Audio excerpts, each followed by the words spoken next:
Hey there, everyone. Welcome to Tiny Tavern Talks, your go-to podcast for all things D&D. We're all about embracing the chill, keeping it as cozy as your favorite pair of slippers. Now, whether you're a seasoned adventurer or just thinking about rolling your first D20, this is the spot for some laid-back chatter on character builds, DM tips, and everything quite in between. Pull up a digital bar stool, grab your virtual drink or a real one, whichever one works, and let's geek out together about the enchanting worlds of Dungeons and Dragons. No pressure, no judgment, just good old fun dice and roll. I'll start off by introducing myself. I'm Nas, and my co-host with me Yes, here. hi, my name is Ali. And we're going to talk to you guys about what is Tiny Tavern as a whole, and also we're going to get into like the first episode it's all about. So we're going to talk about the channel, talk about the plans for the channel, the idea behind it, and we're going to talk to you guys about some of the first character builds we just posted and launched, and the path moving forward. First of all, on your perspective, Ali, what is Tiny Tavern? Well, for me, it's an opportunity to share builds, to share fun thematic builds that are optimized to some extent.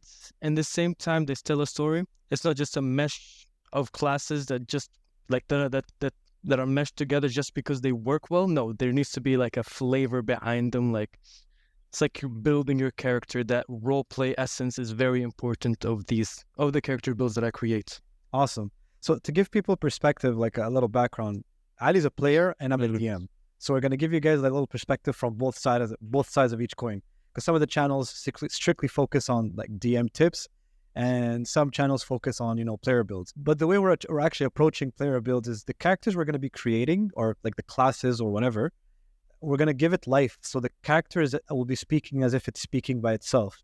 So we're going to be using the power of AI. We're going to use a lot of small tips and like some tricks here and there to make each character come to life. And you can adapt it to any campaign you guys are rolling with, whether it's a regular D&D campaign, a home campaign. And another thing I would add is also like these builds are made with teamwork in mind. The first 4 builds we released, basically they work together amazingly as a team, as a party of 4. Plus, also if you take the build on its own and you try to fit it in your campaign, you're joining a new session, you can pick one up and it works amazingly on its own. Yeah, I think that's going to be important for people to know, like whether all these builds that we're going to be doing, is it like a pick up and play right away in any campaign, or is it specific to playing all these 4 together or not? No, as I said, like for example, one of the builds that we made, the Warmonger, you can pick it up and it works in every campaign. You can play it in Schult, you can play it in Fandelver. Like the character works. Oh, that's good. Yeah, go for it. So sometimes we might be speaking on top of each other because this is online, and sometimes there's like a little small bit of lag, and we apologize for that. Yeah, go ahead. No, that's about it. That's basically the gist of it. Like these builds, they work on their own greatly, and they work as a bundle together as well. So you technically already revealed the first build you did. Yeah. So you know what? We're gonna like take the cat out of the bag. We'll start off with the builds, and then we'll talk about the other stuff later on. So we'll start off with the first build. You talked about the Warmonger. Give us a little background on what it is, how you built it, and when it came to you, like what was the inspiration behind it? So my first character I played was a half-orc fighter. And at first, I didn't understand the game much, the mechanics. I just took fighter because it was simple and easy to understand. Plus, I like to play melee characters that charge in, attack, kill. But now, after like a while and experiencing different classes and different subclasses, I can finally create that fantasy that I always wanted to play with my half-orc. A warmonger, right? Someone that's skilled in combat, that has utility, that has some rage in him, and in the same time that follows an oath that he set for himself. Like think of it as a goal, and basically all of this is shaped up with 3 different multi-classes to get that flavor correct. Nice. So technically speaking, the Warmonger is not necessarily a class of Dungeons and Dragons. So whenever you're like meshing some of these classes together, you're giving it like its own name to make it seem like its own. Yeah, because a lot of times when you're playing, right, and like you're leveling, and it's like, okay, you guys dinged, where are you gonna put your level and whatnot, and it always feels off, right? Like, okay, now I'm 2 levels paladin, and I want to become a warlock out of nowhere. And there's no sense behind it. Like for a warlock, for example, you need a pact. How did you get that pact? It doesn't have like instantaneous. So you either prepare it with your DM beforehand and like you can work through some things. That's why when I create these characters, I create them as their own full custom class in a sense. So it doesn't, sense. I know a lot of people want to like dive more into. They don't feel that D&D 5e has enough classes per se. So giving them your own, like, I guess, taste or like your own special feel to it or twist, it gives a little variety to how you play the character. Well, yeah, I see that because when it comes to classes, there's a bunch of classes, but like not all of them fill all the criteria, because D&D is a growing game and there's a growing fan base, and there are so many other games other than D&D that have different classes that you don't really see in D&D, and some of those classes you might like resonate more with than the classes in D&D.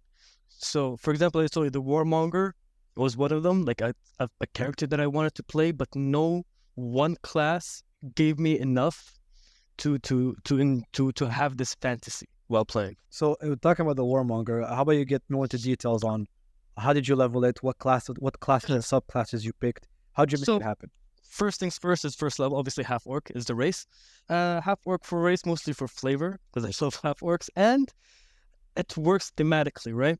Half orcs are like half humans, so they have that intelligence, I would say. And the orc part is the aggressive, savage, tribalistic aspect of it. So when you mix both of them, you get this best of both worlds race, right? And I went first level, for example, with this character, and as a paladin. For items, for equipment and whatnot, I went for gold buy. Why gold buy? Because paladins restricts you only to chainmail at level 1 when you choose your equipment. And for this build, I wanted to get scale mail. Later on, we will see why scale mail is better than chainmail. But yeah, so first, well, I guess yeah. And the most important thing for me is visualizing the character. Like when you pick this character, when I was making this character, I had an image in mind, and chainmail really didn't fit, and it also worked out later on with our multi-classes. We'll get to it in a bit. But yeah, as I said, first level, you're a paladin, and for ability score, let's say point by method, because it's the most generic or people can follow. Obviously, if you roll for stats, you allocate your number 1 stat to strength. You need to have at least 14 dexterity, a good amount of constitution, and around 14 charisma is good. So with point by, as I said earlier, it's 14 strength, 14 dexterity, 13 constitution, and 14 charisma. You'll be left out with 1 point. You can put 1 point in whenever you want. It won't make a difference. The reason I went 14 for strength is because +2 from half orc rounds you up to 16, which is the highest you can get, +3 modifier with point by. Dexterity 14 because we're taking scale mail, and that will round up our AC to 16 AC. And constitution obviously for survivability, and charisma because paladin. To be able to multi-class outside of paladin, you'll need at least 13 charisma, so rounding it up for a +2 would help you with some spell option that you might pick. And yeah, so the first level, we're going paladin. We're getting our lay on hand, divine sense. So far, your character is just walk in, attack, then 5 points of lay on hand, heal yourself, or ret an ally if they fall. They're very useful, but they're not the focus yet. At second level, same thing, we're going to stick with paladin here. But second level is when paladin finally comes online, because they get their fighting style, and they get their divine smite and spell casting. So, and for fighting style, I went for defense.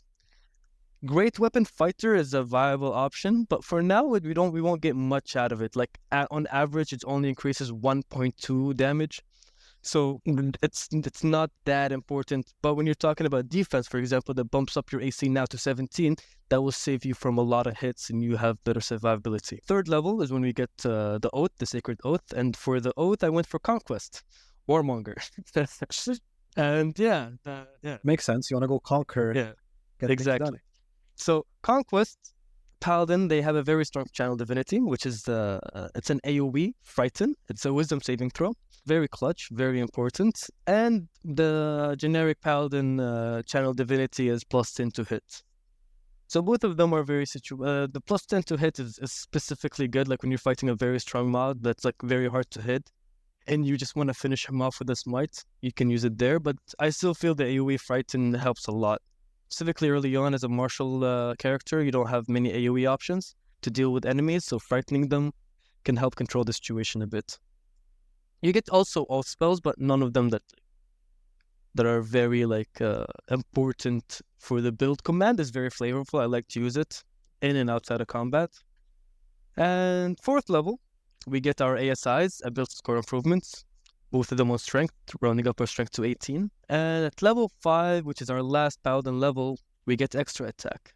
Now from here, the build starts to shape up. At level 5, you're a very strong character by now. You're attack twice, you can smite twice per turn, your burst output is really good.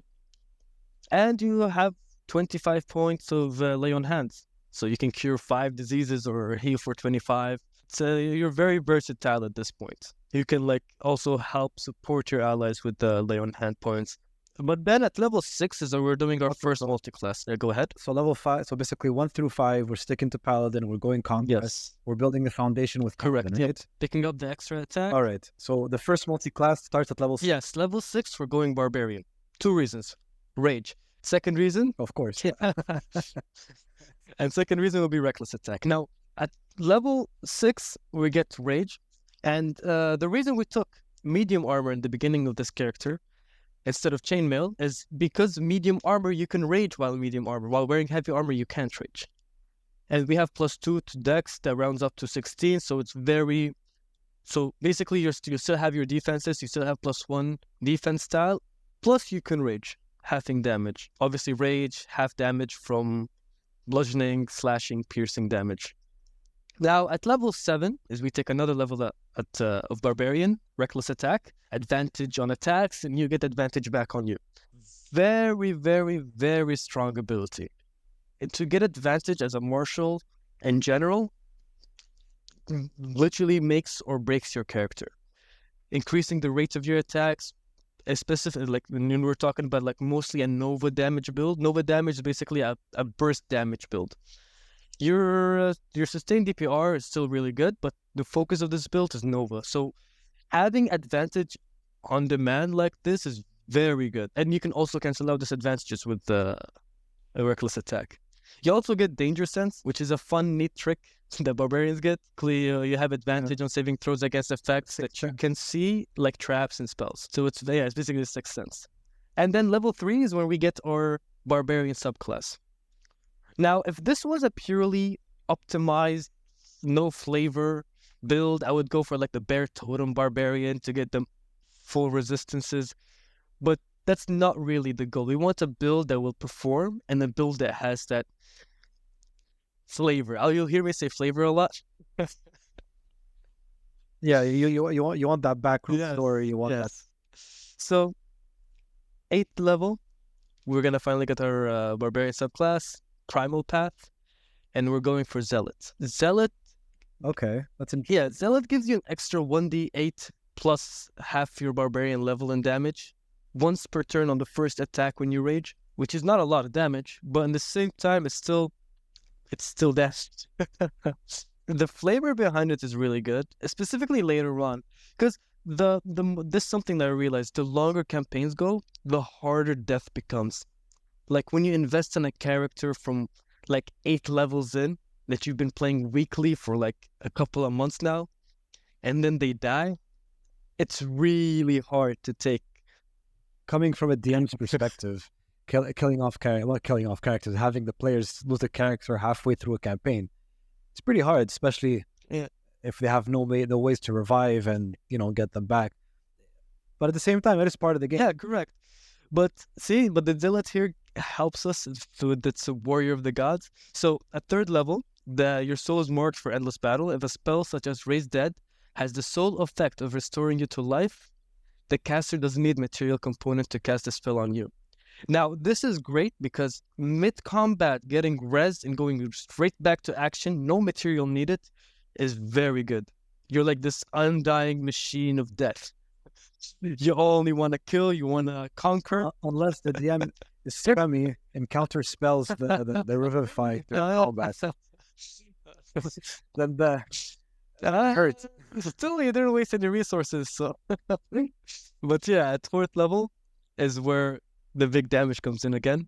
Going for Great Weapon Master. Now, Great Weapon Master gives you a -10 penalty on attacks to hit, but gives you a raw +10 to damage. So just to put in perspective for people, we've now reached level 9 for the total character level. We've hit 5 Paladin, and we're on our 4th level of Barbarian. Yes. 10 raw damage on attacks with your great weapons, right? Now, the penalty of -5 is very tough usually, but since you have advantage on every attack, you really don't care about the -10.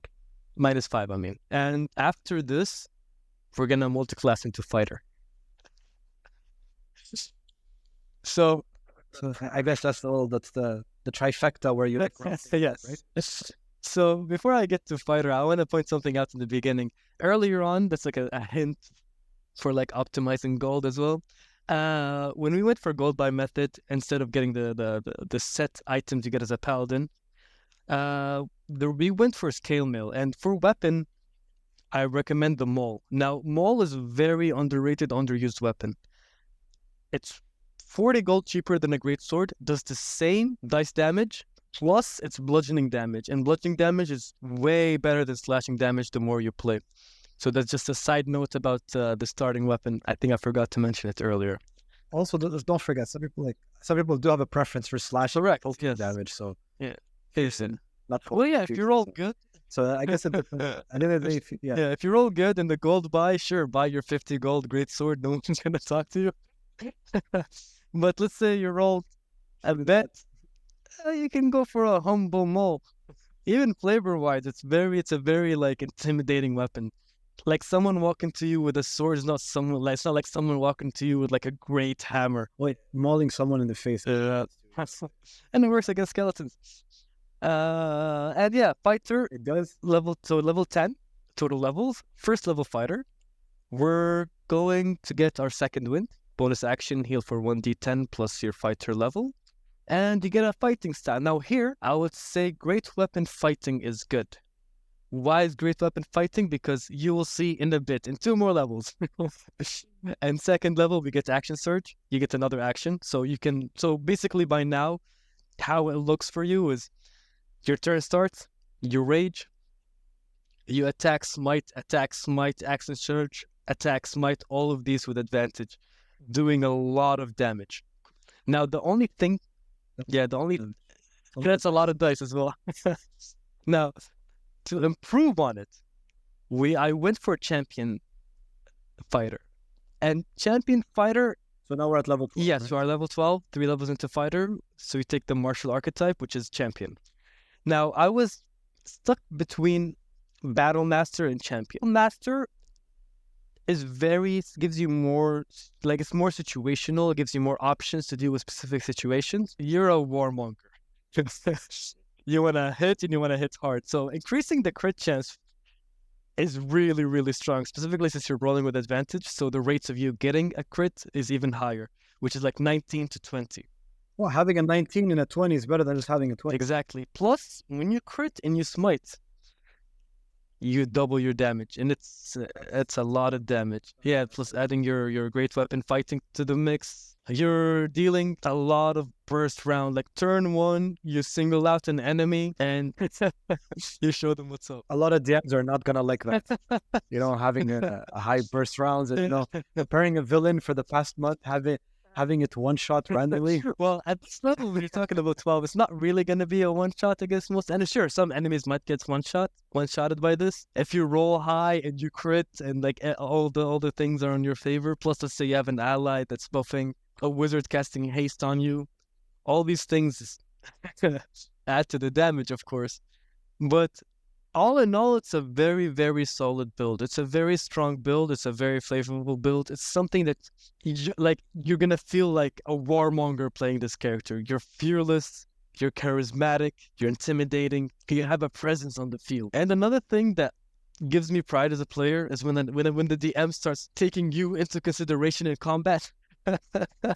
It's like, oh, okay, this guy. Yeah, sometimes the DM has to readjust the encounters. If one certain character is way overpowered compared to the party, it makes it hard to balance.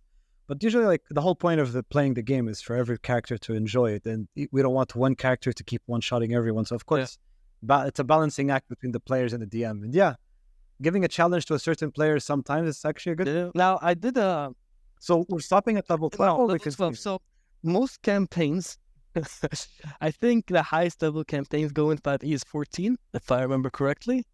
You have one book, the Mad Mage, that goes up to level 20. It's like a massive dungeon. Well, most of them, it's between level 15 to 12 to 15. That's usually when it ends. Usually. Well, yeah, for this build. And of course, well, people coming from Baldur's Gate now also look at level 12 as the last level. Yeah, I guess. True. But yeah, it's something else I wanted to add. So the builds you're going to be giving everyone is basically the builds you're going to be doing are going to be up to level 12, and whatever's after that is going to be up to people's imagination. Well, yeah, like if I could give like an advice about this build after getting your champion 3, you can snag ability score improvements at level 4 fighter. Get it up to 20. Then put everything into Paladin, get more spell slots, if you're going all the way to 20, that is. Okay. But basically for me, like with most campaigns we played, and most campaigns, like the most level, and even through watching YouTube and watching campaigns, level 12 seems to be like that level where like you reached, like your character is complete. Yeah, at level 12, characters feel very strong, and you can take on a lot of bosses. And past that is where like spellcasters just become too, in my opinion, too strong. Like marshals can't keep up. Sure, marshals might keep up with damage, but like when you reach that point, damage isn't everything. Like compared to the spells, like a level 20 wizard casting wish. That's always the saying. A level 20 wizard casting wish. What will a fighter? Yeah, okay. It's not a common situation. He still needs time to cast it, and there's a lot of things that go behind it. But yeah, I understand. Of course, martial classes in 5e do need a big boost compared to. Yeah, for this build specifically. We don't know. We'll see what happens. Yeah, go ahead. Yeah, I was saying I crunched some numbers, and I have like an Excel sheet showing me like average damage of the Nova round and whatnot. And if anyone is interested by this, I'll make sure to pin a link in the description, and y'all can see it. So everything we're talking about, so basically just before we continue with the builds, we've already posted a short. So the way that the channel works is we're going to have shorts for every single build where the character himself speaks. In the case of the Warmonger, his name is Garamash. Exactly. So Garamash the Warmonger, he's going to be speaking for himself in the video, and he's going to be telling you guys a bit of his backstory. So we're going to be doing that for every single character build that we ever do. We think it's pretty boring to just, give you a character sheet and tell you just point here or there. Giving life to a character is always more interesting. Well, for us at least. And we enjoy doing it, so we figure we might as well do it. We're not good voice actors, hence why we have to use some of the AI to, alter voices and whatnot. But at the end of the day, everything is done by us. Now, the next character build goes a bit towards my direction because I'm more of I love casters in general, especially warlocks. It's my favorite class. So you built a witch caster, right? It's very inspired from Diablo. That's what I got. That's the. Well, yeah, I guess you can see it that way from Diablo. But for me, just the idea of a witch doctor, of a primitive magic caster, like a voodoo themed character, always interested me. Right? There's a lot of weapons as well. What did you call them? The guy Sembako. Yeah, Sembako. And the name? It fits. Yeah. And the name? And the name of the class is Witch Doctor. Like, this is the vibe I went for. This class... All right, let's go. Tell us a bit about the Witch Doctor. What's the level? What's the... So... How'd you go? Sure. So, for the beginning, we start Artificer, right? You start Artificer. Correct. Now, Artificer might sound like the furthest thing away from Primitive. But we're here for a very specific subclass. Okay, so yeah, level 1, you're going Artificer, and abilities following. Point by method, obviously. You're going 8 Strength, 15 Dexterity, 12 Constitution, 13 Intelligence, and 15 Charisma with 8 Wisdom. As for race, we're going very... Not very dense. He's not very wise and a bit frail. He's not very wise. Very charismatic. He's the type of doctor that will give you some frog oil and tell you to rub it, and you will believe him. Yeah, rub it, you'll feel good. And he'll just... Okay. And you'll feel... It just works, because charisma. That's good. That's good. For his race, I went for a varied human. And as for the feat, I went Shadow Touched. Now, Shadow Touched for 2 reasons. First of all, it's a half feat. Gives you +1 charisma. Plus, you get invisibility and false life. Now, false life is the choice you get from the first level spells, and I picked false life. casting it once a day for free, getting that bonus health, and we rolled we put very low points in Constitution. It's a 12 Constitution. So having that extra health specifically early on will really help you. But yeah, for your equipment as a witch doctor, it's very straightforward. You might want to go for the starting equipment of an artificer. You get a lot out of it. You can get your crossbow, which is basically going to be your primary damage dealing weapon. You can pick up a shield. The light or the A light crossbow, yes, right? yes. Because they don't have martial weapon proficiencies. Crossbow, a shield, studded leather. I'd go for a blow dart. See, I realized I wanted to make blow dart work, but to make it work, it's very... First of all, it's a martial weapon, right? So artificers can't use it from the get-go. And I would need to sidetrack the build a lot, and with the 12 levels that I'm working with, it didn't really feel like it's worth it. So are players stuck taking only light crossbow, or can they like flavor it in other ways? Well, up to your imagination and your DM. For me, I just like to think of it as a primitive crossbow. If you really, it's like, sure, you're a witch doctor, but you know what I mean. Like you're still knowledgeable. I don't think. Now, how many levels are we doing? Artificer. Is it just no? So for artificer, we're going 4 levels. Now every level we get more stuff. So for example, at level 1, we get magical tinkering. We get for spell casting and cantrips. I'd recommend Spare the Dying for cantrips. Always clutch. Specifically early game, yes, because early game you don't have many spell slots. Someone might fall. No way to bring them up. At least you can Spare the Dying. For other spells, you can take the usual like Detect Magic, Fairy Fire. Fairy Fire is very nice flavor wise. With the Witch Doctor, Identify is very good as well. You get a lot of nice tricks and abilities from a Witch Doctor, from an Artificer. But we're here mostly for the 3rd level, right? But before we get there, like 2nd level, we get item infusions. Like Artificer infusions. Bread and butter. Yeah, basically. Infusing. Right? Nice. So for this, I like to take... you can take repeating shots for your crossbow. You can take for that +1 and magical effect. Personal recommendations would be enhanced arcane focus. +1 bonus to spell attack rolls. Enhanced defense is very good. Wielding your shield, boosting up your AC, more survivability. Another important one that will stick with you throughout is Bag of Holding. Now, a Bag of Holding at level 2 is very strong, specifically when you're playing a character that relies on alchemy and herbalism. Now, we picked up alchemy proficiency from Artificer, and for the background, we took Hermit. And Hermit gives you proficiency in herbalism. So I take it the specialization for the Artificer in level 3 will be an alchemist. Correct. Now, at 3rd level, you are an alchemist. Now, the best and worst feature. Now, a lot of people like to talk bad about this feature, calling it very underwhelming and whatnot and very random. But with this character build, I figured a way that we can use it in a very fun way. We're going to be using this feature a lot. Now, what the feature does is it's called Experimental Elixir. Every time you finish a long rest, you can magically produce an Experimental Elixir. In an empty flask that you touch. Roll on the Experimental Elixir table, and you get different effects. You have the healing, swiftness, resilience, boldness, flight, and transformation. Now, sure, you get one randomly, but you can also spend your spell slots to create ones that you want specifically. The best one, in my opinion, between these, you have Resilience is really good. It gives you +1 AC. Boldness is really good. You roll an extra D4, and you add the numbers rolled to every attack roll, and the end saving throw you make for the next minute. Flight is very strong as well. I think some people don't like it due to the fact of it being inconsistent in terms of what you can get. Mm-hmm.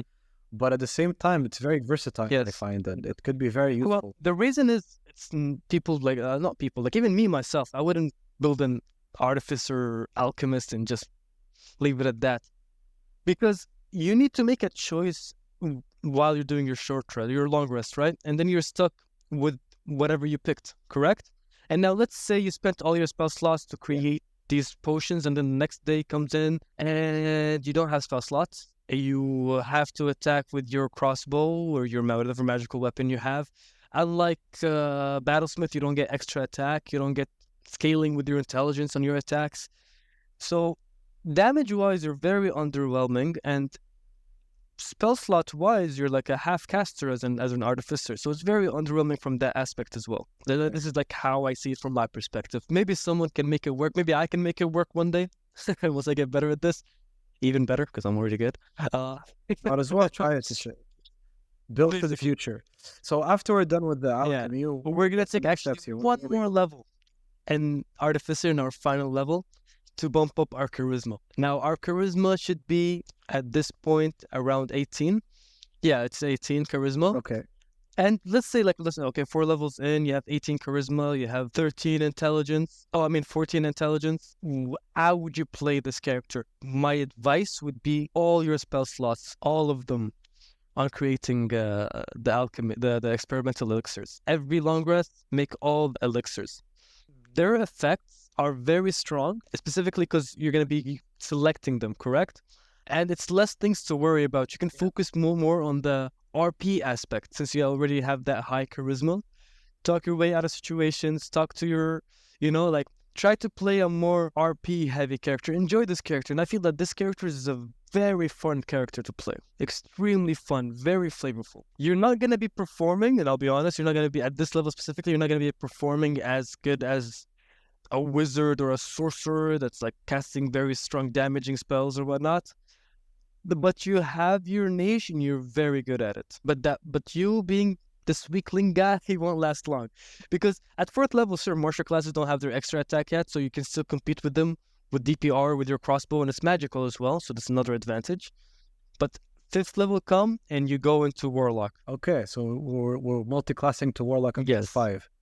That's actually pretty smart, considering Eldritch Blast gets a... Exactly. Now, you're level 5, and your Eldritch Blast already hits twice. And your otherworldly patron, I went for the undead. Through rituals, you managed to create a pact with your patron, or the patron finally gave you the attention that you wanted. And the undead patron, like, for example, Bon Samdi from World of Warcraft. Oh, yeah, right? Okay. Yeah, so... Bon Samdi. Yeah. Okay. He's a patron. One Samdi is your patron. Okay, so like an evil shaman. Yeah, basically. Like your studies throughout, like you've been a witch doctor, you've been training to become a witch doctor, and finally your patron accepted you. So level 5 is a big deal for this class. And flavor-wise, role-play-wise, and I guess also damage-wise, right? Since we've almost maxed out our charisma, and we're suddenly getting to edge. Correct. Now, at this point, you wouldn't be using your magical crossbow anymore. And one of the infusion choices that you might have, if you have Xanathars, is the Dark Shard Amulet. Now, the Dark Shard Amulet is a magical item that works as a spell casting focus that artificers can create, and it can allow you to cast any warlock cantrip as long as you succeed at DC 10 saving throw. Is it strong? Not necessarily. Is it flavorful? It is. Like it links. So you want to stick with the rule of cool, the rule of flavor. For your sake, it's the rule of flavor. So if it fits the how flavor, I see it, it's like it creates a uniform, like that's like the transfer from alchemist into warlock through a gameplay perspective and also flavor wise as well. That's pretty cool, right? And as I said earlier, so you're gonna get spells and cantrips for being a warlock. Eldritch Blast, obviously. So how long are we staying a warlock as? 8 levels into warlock till level 8, till level 12. Okay, so we're going knee deep into warlock throughout to the foreseeable Correct. future. Now, okay, you get Form of Dread, which is a nice survivability option. You get bonus hit points equal to 1d10 plus your warlock level. So right now it's just 1d10 plus 1, but at the end the build is plus 8. Okay. Once during each of your turns, you're gonna get a lot of invocation. If we're going 8 levels, we're going through a lot of invocations. And what are the invocations you picked for this? We'll get to them in a bit. Now, I just want to talk about Form of Dread first, because Form of Dread, whenever you hit an enemy, you force them to make a wisdom saving throw, or they'll be frightened. And with Eldritch Blast, you can target 2 different enemies and hopefully proc that CC. Plus, you are immune to being frightened. Now, as you said, the Eldritch invocations, the weakness of every human is their sight. So we're taking Devil's Sight plus That's quite a strong feat. Double set is really extremely strong. Plus we're taking Agonizing Blast. okay. So the extra damage for your Eldritch, Yes. even the second level becomes strong. Yeah, and another nice thing about this build also is you can use now your experimental elixirs. You can also use your Warlock spell slots to create them, and your Warlock spell slots they come in a short rest. So after you finish a long rest, Okay, so that kind of makes it. yes, you can make them more often. Sure, you can make them only during long rests, but you can spend all your Warlock spell slots to create the elixirs, and then your short rest, and you have them all back up again. Plus your few Artificer spell slots. Now, at level 2, as we said, we get the Eldritch Invocations, Agonizing Blast for more damage, because your Charisma is already high, might as well utilize it, and Devil's Sight. And at level 3, we get our Pact Boon. What pack So, pick? the beauty of this build is Chain, Talisman, and Tome, 3 of them, they work amazingly. This is a very PYF thing, like pick your favorite, depending on the scenario and the campaign you're playing. They all can be flavored. They're all already good flavors for a witch doctor, like having a small witch doctor closet following you around. Has a bone through his nose. Yeah, it's true. The talisman, the tome, so basically whichever you want to enjoy the most. Basically, for this build, I went for Back to the Chain. I enjoy having pets a lot. Every time I play, like this was our first campaign. Remember, I tried to make a pet so bad. True. A lot of players when they play D&D, they want to have pets. Having a pet is so important for D&D for a lot of players. Well, yeah. So as I said, pick your favorite. But for this build, we're going for Back to the Chain. At 4th level, you're gonna set your charisma to level to 20 points, plus 2 charisma from 18 to 20. At 3rd level, I forgot to mention, you also get 2 spell slots. At 3rd level, you get 2 spell slots from Warlock. Now, 5th level, as a Warlock, you get your Eldritch Invocation Maddening Hex. Every time you hex, it's extremely. Now, every time you hex, you cause psychic disturbance around the target cursed by your hex spell or by a Warlock feature, like let's say you're a Hexblade Warlock. When you do so, you deal psychic damage to the cursed target and each creature of your choice that you can see within 5 feet of it. So it's a very nice AoE option for you with your hex. Because so far, when it comes to damage, your DPR, you're hexing, Eldritch Blasting, and when it comes to support, you still have your Artificer spell slots. You get Healing Word from the Alchemy. You can heal with a bonus action. You're a very support-focused, sustained damage character. Well, you still do a lot of damage. You're still dishing out a lot of damage. Maxed out charisma with Eldritch Blast. But it is a lot of damage. At 6th level of Warlock, now we're talking level 10, you get your Grave Touched, which is your subclass feature. Now, you no longer need to eat, drink, or breathe. You have ascended as a witch doctor. Now, and you can basically now another... That's that tops it off. You can also turn your damage into necrotic damage when you're in form of dread. Which, to some extent... That's helpful depending on... Yes, but rarely anyone resists force damage. True. But still, having necrotic damage is maybe you meet an enemy that's weak to necrotic, you never know. And through your hex, you can test out if they are weak to it. At level 7, you get another Eldritch Invocation, and this is going to be your final one, which is Sign of Ill Omen. This is... I picked it mostly flavor-wise because you bestow a curse and you're a witch doctor. I like that thing. And it also works with your Maddening Hex. Yeah. Okay. And finally, for your ability, for your final level, the 8th level in Warlock, for a total of 12 levels, you get your ability score improvement. And here we're going to take a feat. And the feat we're taking is Lucky. Now, so I know some tables, they ban this feat, the Lucky feat, as it's broken or it's very strong. So let's say you're in a campaign where Lucky is banned or you can't really use it. Mobile works amazingly. Healer can work, but mostly I feel Lucky does an amazing job. Lucky is a very good thing for very, very reasons. The re-rolling. All right, so this wraps the witch doctor. The witch doctor.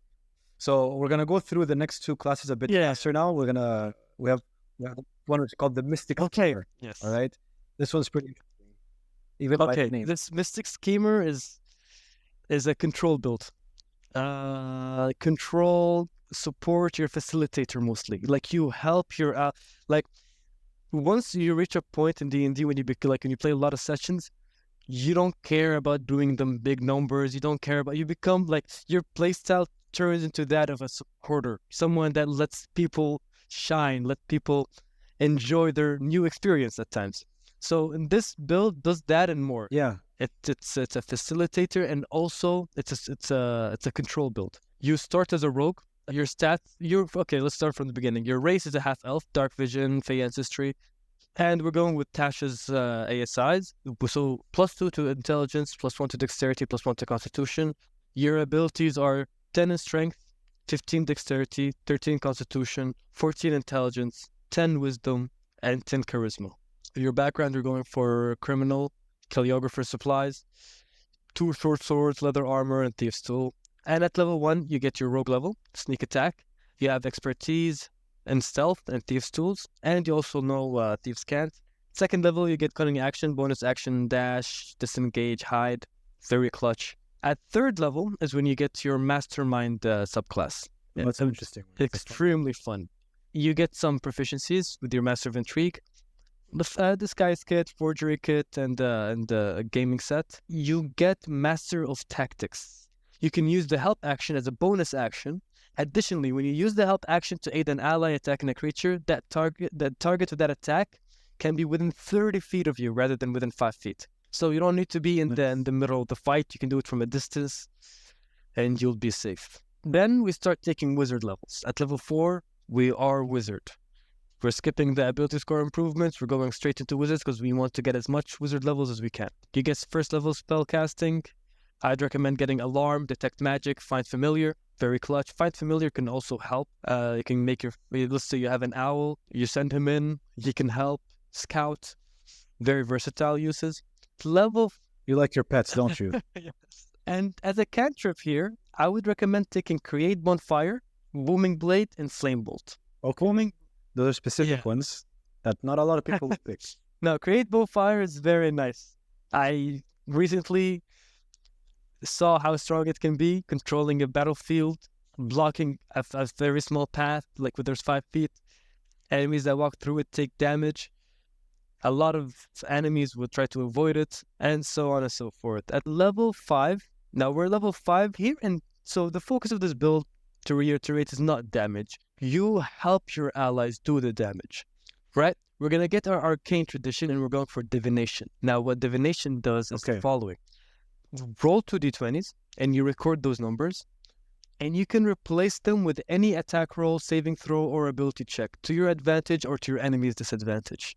So far as a character, you are controlling the rolls, you're giving advantages, you're taking away good rolls from enemies, you're giving your allies good rolls, and so on and so forth. Hence the word schemer and Mysitc, because you went into wizardry. So clever name. I like it. Okay, later on. So how long are we going into 9 levels into wizardry? So to give you a quick summary. More than one. Yes. So you would want to pick up a lot of spells throughout the levels. As much as people like to call it complicated, leveling is very easy. You just pick those spells, and I'll give you the spells. For example, when you get your second level spells at level 6, 3 levels into wizard here, you get Cloud of Daggers and Hold Person, both of which are very clutch. Hold of Person for control does wonders. Cloud of Daggers is a very strong AoE ability. You can set it up, control places, control locales, force enemies to walk around it, have so many uses out of this. At 7th level, you're 4 levels into wizard, intelligence +2. 3rd level, you get spellcasting, 3rd level spellcasting at level 8, which is 5 level wizard. You pick up... That's the fun one. Fireball. Sure, you pick up Fireball, you pick up Counterspell, and you pick up Fear. Level 9, which is level 6, you get Expert Divination. Casting divination spells comes so easily that it expends only a fraction of your spellcasting efforts. When you cast a divination spell of 2nd level or higher, using a spell slot, you regain 1 expended spell slot. The slot you regain must be of a level lower than the spell you cast and can't be higher than 5th level. There are some good divination spells that you might pick up throughout your campaign with scrolls, but most of which that I picked for this are mostly control spells that are not necessarily divination. Now at level 10, Okay. you get your 4th level spellcasting, and banishment is a must. That's true. That's Yep. yeah, it's- Level 11, you get intelligence +2, and level 12 you get mislead. But by the time you get 5th level spells, you have a lot of options that are pretty strong. Yeah. So the flavor behind them, like in terms of, we had the Warmonger, the war-torn character. We had the Witch Doctor, like the Necromancer Yes. and whatnot. This guy, what's his flavor? Think of someone that wants to take his fate with his own hand. Someone that was dealt a very bad hand the cards.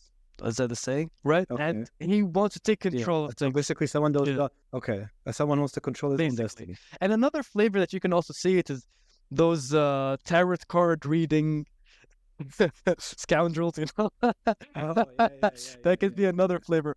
But the Mystic Schemer, basically a con artist could be. But this guy is actually the real deal.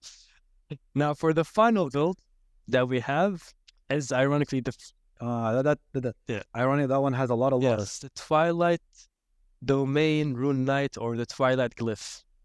Now the Twilight Glyph is a combination of classes that are really like, because it keeps getting stronger in so many aspects throughout levels, and I'll explain to you in a bit how it's done. So you start as a cleric, Twilight Domain cleric. But first let's talk about ability scores. You're going 15 strength, 14 con, and 15 wisdom, and setting up your dexterity to 10. Those are the important ones. The important stats, I would say strength, wisdom, and then con, right? Having your wisdom around 16 would be still good, but mostly your strength. For equipment, I'd recommend the gold buy method. You just need a chainmail and a glaive. Sadly, even though you're proficient with martial weapons as a Twilight Domain cleric, glaive is not an option, so you have to buy it with the gold buy method. And as for your description, 2 options really. Soldier, if you want to keep it nice and simple, or you can take the new subclass, the rune carver. Gives you a very neat For the new it gives you a neat feat. It's not that strong of a feat, but like it's a good option for roleplay and whatnot. We said cleric, Twilight Domain. You're a human variant, so you're taking the feat pole arm mastery. You're setting up your ASIs at +1 strength and +1 wisdom. You get first level spell casting, so pick your favorites, like your supports, the blasts, healing word. So a turn 1 for you would look like you cast blast. Next turn you can attack, bonus action attack with the blunt of the weapon, dealing consistent good damage, and whenever someone needs healing, you have healing word. You also get your domain spells, which are Fairy Fire, and Sleep. Sleep is very clutch, specifically early on. You're proficient with martial and heavy armor. Now, you also get Eyes of Night, which is very strong for a human, because humans can't see in the dark. So, getting 300 feet. 300 feet of dark vision, very strong. You also get Vigilant Blessing, it's a decent feature. Basically, you get advantage on the next initiative roll. Now, at level 2, you get your Channel Divinity. Twilight Cleric Channel Divinity is extremely strong. Twilight Sanctuary, grant temporary hit points, and you can end one effect, like Charmed or Frightened. At level 3, you get 2nd level spells. Again, pick your favorites. Level 4, though, we're doing something special. We're going for the Sentinel feat, going for the combo between Polearm Master and Sentinel. That's a cancer combo. Well, not necessarily. You just, like, a lot of people like to overstate how broken it is, but at the end of the day, you just stop one enemy as a reaction if your reaction hits. It's one of those interactions that I really like, because there's no such a thing as a taunt ability in D&D. And 5e, like a reliant taunt ability that you could use. Like Compel Duel is one, the Kender Racial is another one, but they're very hard to get with most builds. And what this character tries to achieve is being the frontliner support, and still doing good amount of damage. At level 5, you get your 3rd level spells, and you get the most important spell for this character, which is Spirit. I think it was called Spirit Guardian. Yes, Spirit Guardian. Now, as a melee cleric, Spirit Guardian is very strong.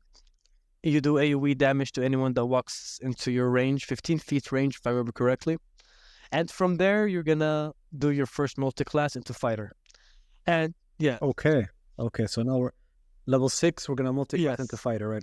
Now for as a fighter level 1, you get a fighting style. Now for this fighting style, If you're the only one in the front line, like let's say you're playing a campaign and all your allies are casters, I'd recommend just going for defense as a fighting style.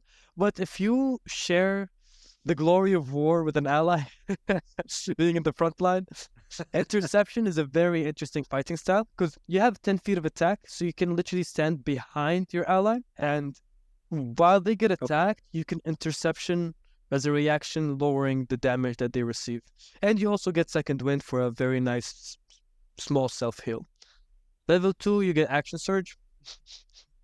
So now you can cast Spirit Guardian, attack, bonus action attack. At level 3, you get your martial archetype, and you're going to be going Rune Knight. You get bonus, yes, then you get bonus proficiencies. You can write, read, giant, and you know blacksmithing now. And you get Rune Carver. And specifically, these two runes, I highly recommend them. The Cloud Rune and the Fire Rune. Cloud Rune just makes your protection potential skyrocket. If you see a creature within 30 feet of you get hit by an attack, you can use your reaction to invoke the rune and change the target if it's within 30 feet. So you can save your ally from getting hit and instead damage an enemy, let enemies damage each other. Well, so you're gonna be in the front line. It's kind of yes, and you can also protect your fellow frontliners. And for Fire Rune, it gives you plus 2d6 fire damage. And if they fail a strength saving throw, they're restrained for 1 minute, helping you control the battlefield even more, routing enemies and whatnot. You also get Giant Smite.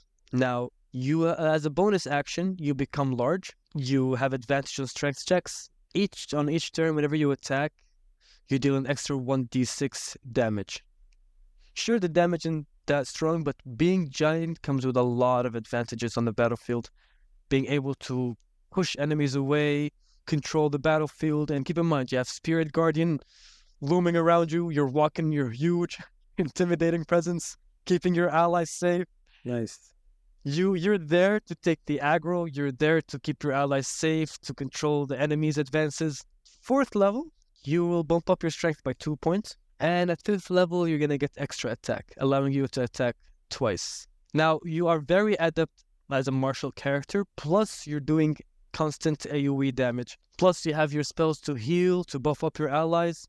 And so, to focus more on the buffing aspect in the spells, we're putting our last 2 levels into Cleric, giving us Steps of Night. So you're topping it off at the end of back to Cleric. Steps of Night. So basically, as a bonus action, when you are in dim light or darkness, you can fly. Now you can imagine a giant knight with spirits flying around him. This character could be a very big headache for certain DMs. Flying around. And at 7th level... flying around with polearm and sentinel. And at 7th level, you get 4th level spells. There's a lot of strong spells that you can just pick your favorite. Or upcast Spirit Guardian. So I guess that rounds up all 4 classes for today. So to recap, we have the Warmonger. Then we spoke about the Witch Doctor. Then we spoke about the Mystic Schemer, and finally the Twilight Glyph Knight. So all these 4 builds, we produced a special short that's published once per day that you'll be able to, look at and give you a bit of perspective on the lore, which comes back to another point that we talk about, which is the world we're building. So every character can be used in any setting, but to give meaning to every character, my job as a DM, of course, and it's not the player aspect, is building worlds. And that's what DMs technically do. So to complement the characters that Ali's building, we have to put them somewhere. And we created a world named Eldalore. So Eldalore is a new world that we're building. And we're trying to fit all the puzzle pieces together.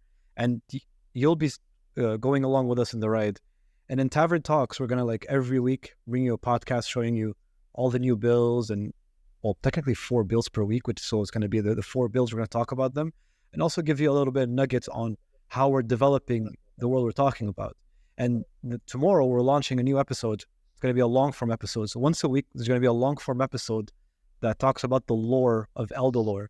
And the first zone, or the first continent, I should say, that we're launching is the Ardent Waste, which every character that Ali's just built are located and originally from that area. Yep. Am I right? You have the half-orc from the half-orc tribes. You have the humans from their tribes. So it's going to be very interesting to discover where they come from and how they became the way that they are through discovering the world. We're going to give a bit of background to every character, but does that mean you guys can't twist it to your own way or take the builds and put them in your own campaigns or use them with your own DM? Everything that Ali's building is not broken. It's basically taking from the DM's guide, from the player's handbook and all the supplements and trying to make something happen with it. We're going to bring you sometimes builds that are like goofy, some builds that like we're going to try to make things work that don't work. We're going to try to experiment as much as possible and try to help players along the way. In terms of Eldalore and the lore that it offers, it's going to be an interesting ride because it has 8 distinct continents that are linked together, and every single continent is going to have the races that live there. There are going to be homebrew races that we created from scratch, and the Ardent Waste has its own set of homebrew race also that we're going to be showcasing in a build very, very recently. So stay tuned for that. Make sure you subscribe, follow. You're listening to this podcast on YouTube. It's going to be on Spotify. It's going to be on Google Podcast, Apple Podcast. So follow the podcast, subscribe if you're on YouTube. If you're on TikTok, follow us too. And yeah, I think for today's first episode, we took a long time. I just realized I was talking for a very long time. Yeah, it was fun. It's a very long podcast. Hopefully we didn't bore them. As you reach this point, you know what? It's fun. Thank you very much. Yes, thank you very much for listening to Tiny Tavern Talks. Oh, a little nugget, a little side lore thing. So we called it Tiny Tavern Talks. The idea behind it is we have a bard, and he's a tavern owner. And this bard receives people, which is the characters we're introducing to you guys. They come in through this inn, and he basically, the way we're presenting it to you guys, it's a recollection of memories and his tales that he talks about everyone he met and the history of the world of Eldalore. Now, this bard, we're not going to be spoiling too much about him. We're not going to spoil too much about the tavern itself, but we're like technically in it, and you guys are in it with us. So every time we're going to pull up a podcast, make sure to grab a drink, grab some snacks, sit down, open up a fire if you're like in a cold area, open up the AC if you're in a warm area, and we're going to try to, I guess, nerd it out with you guys on D&D. Yep. Anything else you wanted to add, Ali? Just one little point about the builds that I'm creating.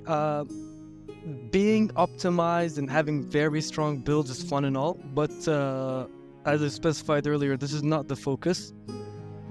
Something fun, like Nas said, something that you can enjoy, something you can translate into your table, have fun with your friends, have a bunch of characters that synergize with each other, let each other like tell each other's stories and support.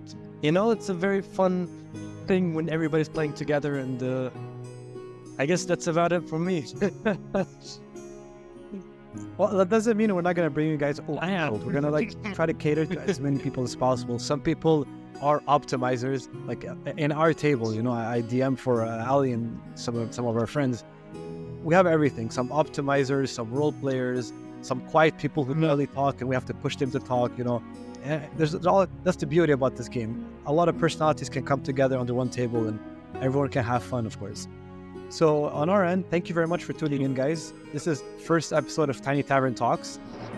It's been a pleasure having you guys. And yeah, keep it up.